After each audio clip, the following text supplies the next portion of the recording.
All right, everybody, welcome back to Matt Money. I just wanted to clarify some things. I did a video a little bit last month talking specifically about backdoor IRAs, and I've had a bunch of people reach out to me on Instagram. First and foremost, some things I want to clarify. We'll get into some more specifics. And I would say if you're not interested in Roth IRAs, just don't even bother watching this video. I think it's more involved with backdoor Roths and stuff of the like. But if you are, feel free to keep watching. So if you're making below $100,000 a year, don't do a backdoor Roth IRA. Just contribute directly to your Roth IRA. Don't even worry about it. But if you are in question as to whether or not you're going to start hitting income limits, which is around the 120, 125 range, then it's probably prudent for you to potentially think about doing a backdoor Roth IRA. And I have the video for that. I'll put it in the description. But the things that the people are reaching out to me about, and I want to preface this, I am not an accountant by any means. But let me try to help you out based off my previous experience. So please don't come to me or say Matt said, please do your own due diligence. But this is my experience and it's worked to be able to get me past any sort of distribution problems that I've had with traditional IRAs.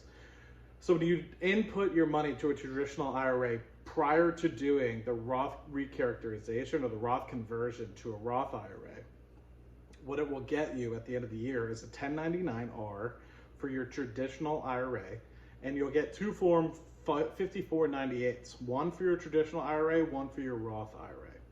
Now, what I think some people are confused about, more specifically for like TurboTax and stuff like that, which I don't run into because fortunately for me, I have international tax problems, which hopefully you guys never have to deal with.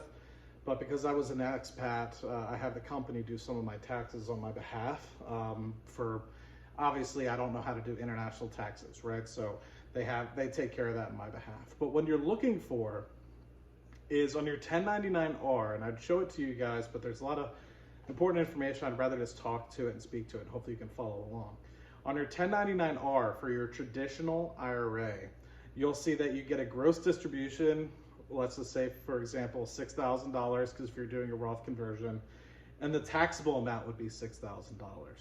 Now, keep in mind, when you look at, say, distribution codes as to what the actual distribution is, it should be like a number 2. Distribution code in box 7 should be a 2. And what that is 159.5 distribution, but with an exception, allowable and exception. And what that is basically doing the Roth conversion aspect of things. Then you're going to get to your tax form 5498s for both your IRA, traditional and Roth.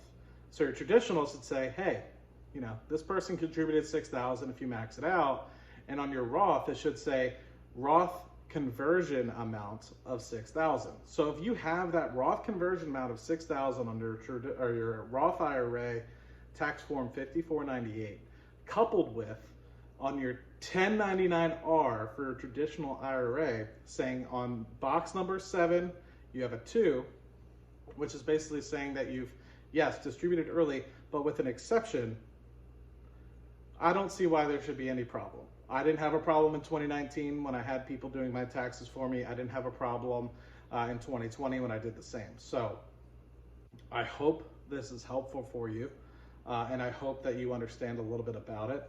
Yes, it's going to show that there was a distribution, and with that, there's some sort of taxable amount, but that number 2 and box number 7 for your 1099 in your traditional IRA should take care of that. How you deal with that in TurboTax, I don't know.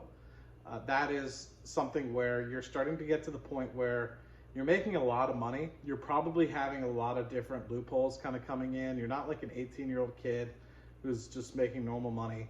If you're having these sorts of problems, and TurboTax is kind of, it's good, but it's not the best, and you know, it's finicky. There's a lot of different things you need to fill out. It's probably just prudent for you to go to a CPA, have them pay, you know, $100 to $200.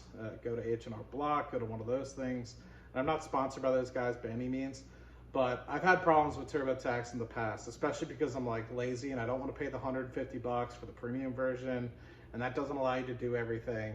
So I know for a fact my taxes would not be allowed to be done on TurboTax, because I have to pay taxes for like Trinidad. I have to pay for, you know, share compensation, share restricted stock units that have been awarded to me. So that's just way beyond TurboTax. So let's just be point blank. And I think that if you're kind of getting to this realm and you're noticing it's difficult to kind of maneuver other things within TurboTax as well, say it's like home interest payment loans, like home interest payment sort of tax relief and stuff of the like, maybe it's just prudent for you to just go to an H&R sort of block and stuff like that, because they know exactly to look for all these things. Or if you just state the key things that you're looking for them to deduct, they can figure out the appropriate way to put it on your tax return for you. I didn't have any problem when Pricewaterhouse was doing my taxes in 2019. Didn't have a problem in 2020. The amount was a lot, but that was for different reasons, and understandably why it was a lot. But yeah, really hope this helps you. Once again, just check out your taxable or your traditional IRA 1099-R. Check out your Form 5498s to make sure that on the traditional it says you contributed $6,000. On your Roth, it says that you did a Roth conversion of $6,000. And if that's the case, you should be fine, man. And if not, let me know. I'd love for you guys to educate me, but I've never had a problem with it. And once again, I'd share it with you on the screen, but there's a lot of information on here that I just don't want people to have, and I'm just too lazy to blank it all out. So hopefully this video helps, and I'll talk to you guys on the next one. Cheers.